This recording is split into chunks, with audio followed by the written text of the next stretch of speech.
There's a big theory in fantasy football, the third-year wide receiver rule, which demonstrates how wide receivers often make a dramatic improvement in fantasy football production entering their third year in the league. It's really a classic fantasy football draft strategy to target a third-year wide receiver mid to late rounds of your fantasy draft. As we look in the past, players like Terrell Owens, Steve Smith, and last year, A.J. Green, Torrey Smith, Julio Jones also were third-year wide receivers who had great years, except for Julio Jones, who was hurt. Looking at 2014 season, any suggestions for this area who think can bust out in their third year as a wide receiver? Well, the top-end third-year receivers, the guys like Alshon Jeffrey and T.Y. Hilton, they aren't necessarily sleepers. And I don't know that Michael Floyd or Kendall Wright would really qualify either, but I really like Ruben Randall. I think he walks into a nice situation replacing Akeem Nicks in a new offense in New York where it's going to be a little bit more Packers-oriented with Ben McAdoo coming in to call plays. And if you go down the chart a little bit further, a guy to take a shot on might be Jared Boykin, who has a real nice opportunity back in that Green Bay offense where they've got some young guys coming in, but they've developed their own receivers. Like you said, it's the third year. The first year is kind of an adjusting to the speed of the NFL. The second year, the defense adjusts to what they've seen from you, and now third year, you're making your adjustments to the adjustments, and the real talented ones are the ones that jump out. So beyond those ones that you might expect, I think Ruben Randall and Boykin are probably the guys that jump off the page. And also, don't overlook second-year guys. You know, with the transition of the league to more of a passing league now, it's not uncommon to see guys jump out in that second year. You know, not wait for that third year to develop. A couple of guys that would fit that bill would be Cordell Patterson this year in Minnesota, and I think Justin Hunter in Tennessee could potentially give the Titans what Kenny Britt was unable to do. It all depends on what kind of quarterback play they get in Tennessee.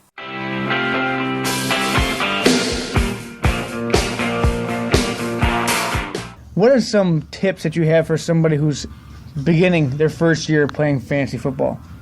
Yeah, well, I think that experience comes in handy. So I think anytime you go into something new, to try to learn and absorb absolutely as much as you can, not only about general fantasy principles, but about how your specific leagues work. I think, having been in drafts with a lot of the same guys over the years, you sort of pick up on their tendencies going, some guys take quarterbacks earlier than others, other guys, stack up on running backs. So definitely, to get into this for the first time or second year, just absorb absolutely as much as you can about your league and about general fantasy principles. And, of course, there's a wealth of information about, rankings and general fantasy news out there, including right here.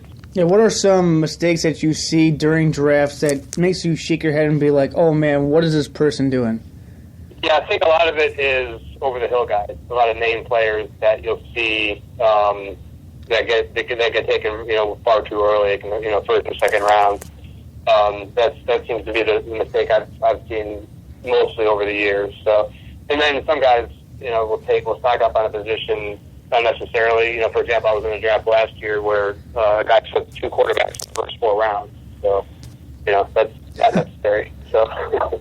I was in the auction league last year, and we only had a $200 budget in our auction league, and they went crazy and spent $80 on Aaron Rodgers. Isn't it very important to really know how to construct your roster when it comes to fantasy football?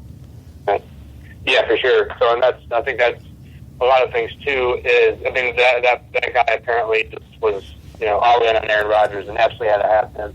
I think that's probably another mistake that people do is they target 1 or 2 players that they absolutely have to have on their roster, and sometimes they'll reach either pay too much in an auction or draft too early in a standard draft. So, it's been my experience that you can let a player go and still end up with a pretty good team, and then sort of make adjustments on the fly. Like if you didn't get that player, be able to, if you have, and it's all about roster construction too. So if your team is shaped up a certain way, and if you're good at running back or had a sleeper running back in mind, maybe you have to wait and go in a different direction. So it's never good to be attached to certain players that can get you in a lot of trouble.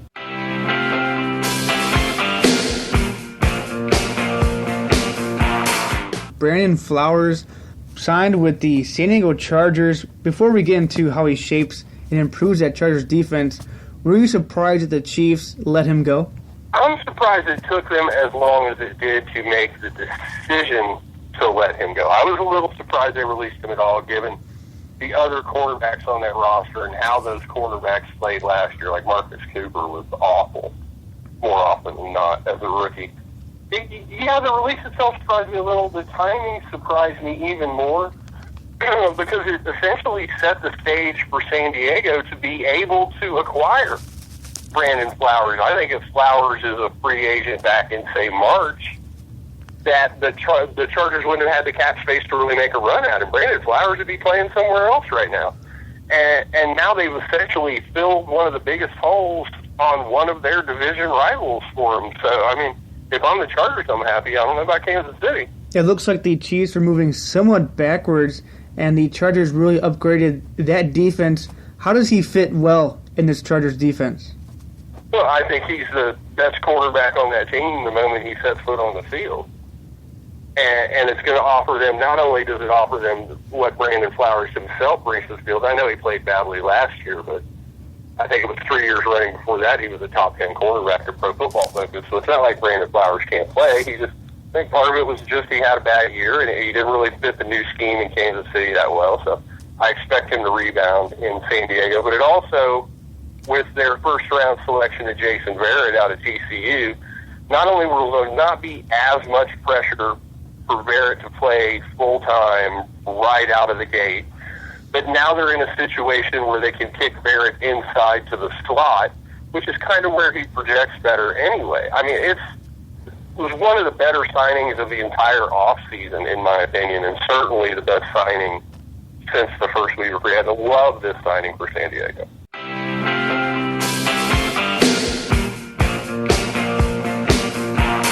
There are numerous ones who have reached the plateau of 10 or more wins. Tanaka has 11. Wainwright, Porcello, Burley, and Alfredo Simon all have 10 wins this season. Are there any of those players in fantasy you expect regression for, and perhaps they should sell high on them as well? I think they all remain the same. They're pretty consistent. We've seen now, that they can get 10 wins. They're pretty solid. I don't think you'd get Tanaka or Wainwright at all from anyone. Those would be two main starters. And Porcello, he's still a ticking time bomb for me. I'm not sure that I could trust him, being a White Sox fan and watching him over the last 3 seasons. Burley, I love Burley. Love Mark. I mean, he's the greatest guy on the planet. Do I want to buy him for my fantasy team? I'm not too sure. Now, Alfredo Simon, he's the guy that I might buy into. I would definitely try to make that move. The Reds are going to turn some heads in the second half here. I think they're going to get their bats going. They'll give him more wins, and they're definitely going to put runs on the board.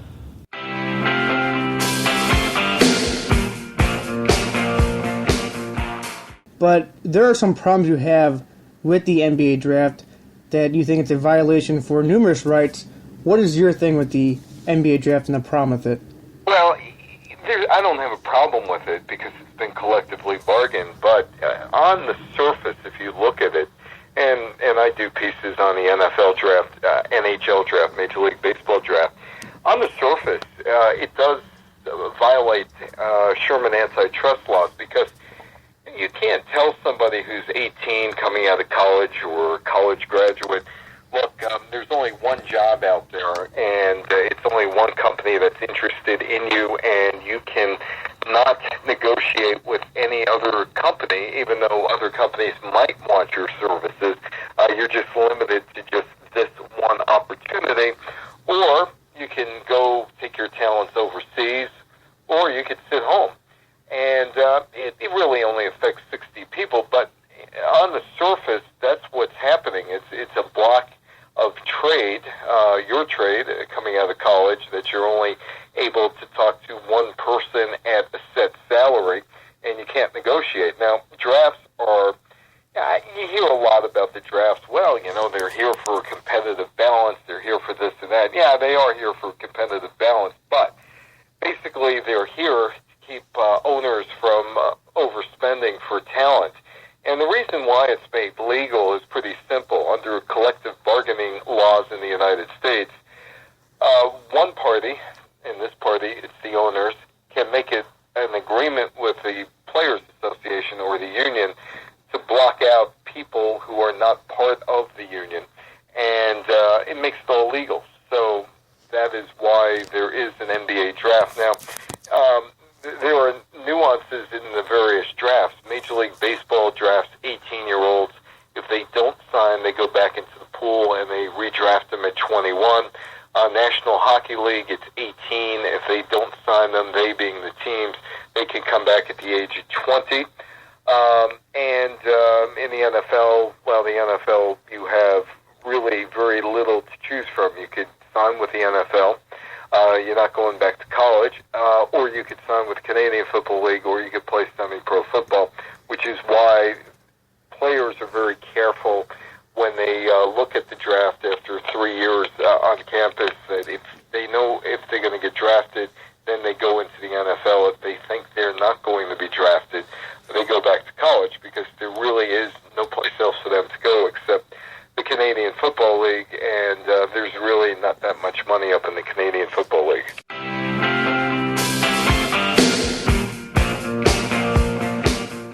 You recently wrote an article about an issue for the Cleveland Browns, talking about the playbook gate.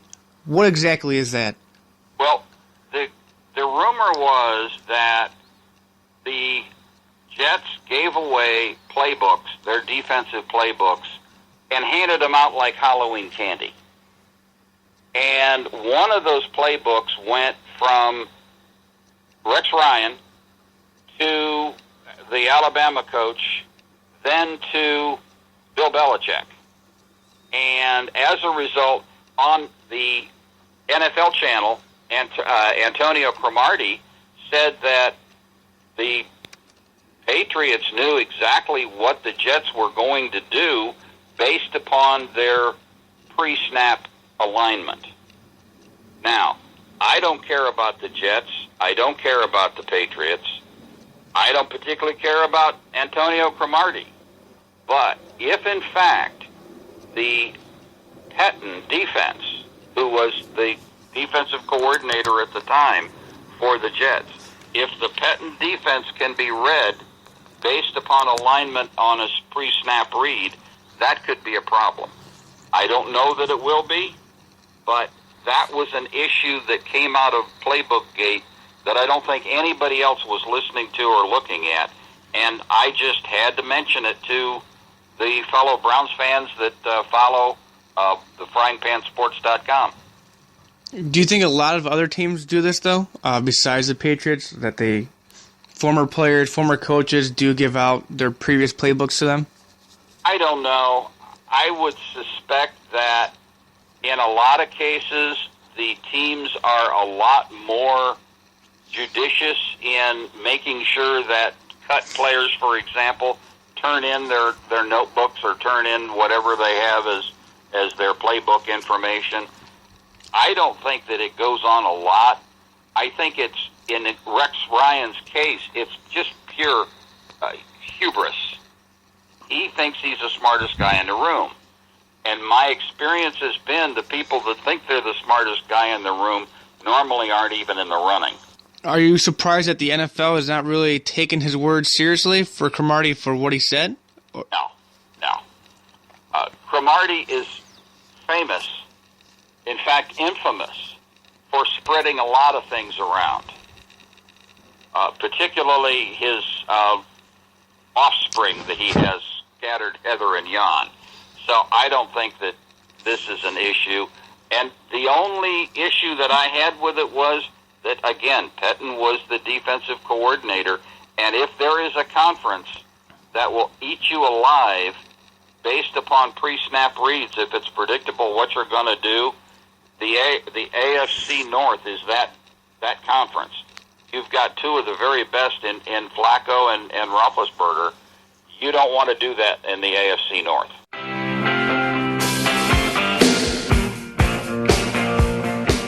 Well, the interesting story that did happen this weekend, in the Women's PGA Tour, Lucy Lee was 11 years old, the youngest to play in the Women's Open. The funniest thing, she was asked if she was intimidated on the golf course. She said she didn't care that much.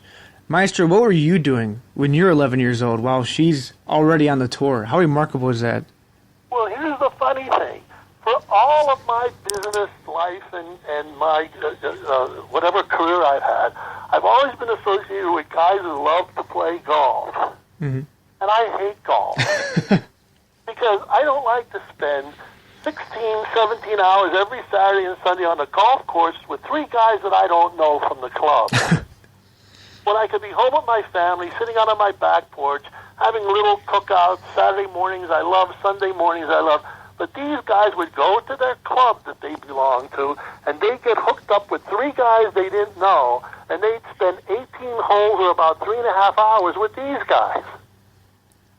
So I never ever liked golf, never ever took a liking to it, and of course these guys would play all the time, and they would always tell me what a tough game golf is. Golf is so tough you can never master it.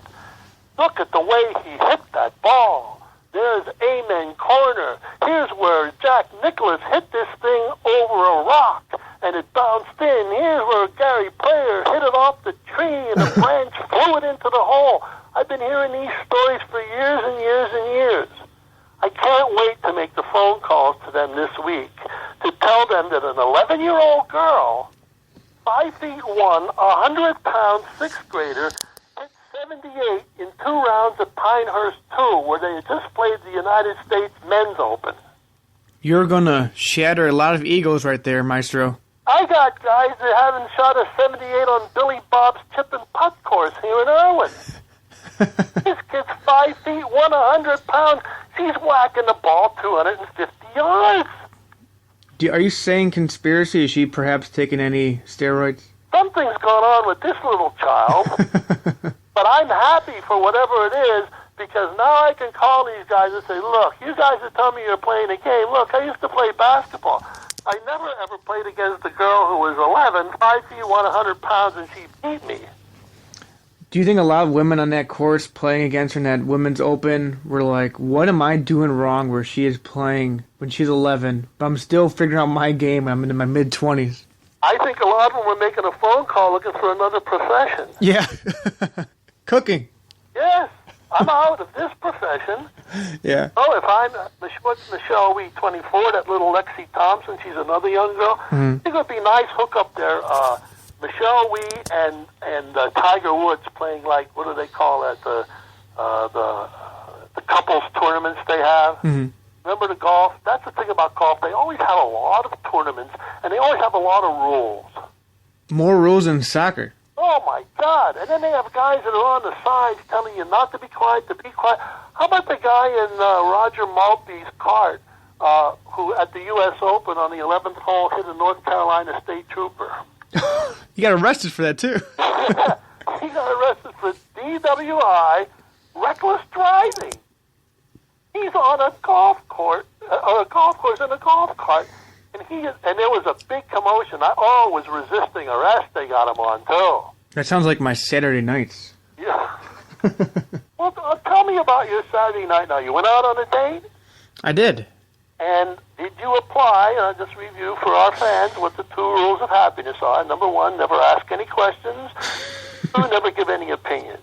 Now, did you follow those rules on the date? You know, I actually did. There was some instances where I really wanted to ask questions. I really want to give my opinions, but I bite my tongue. Even if she said probably like it's the dumbest thing I ever heard in my life, I just let it go in. It was probably the most unintelligent thing she said to me. I just let it go in. I didn't give my opinion. I held it back. So it worked out pretty well for me, Maestro. Oh, well, that's the key.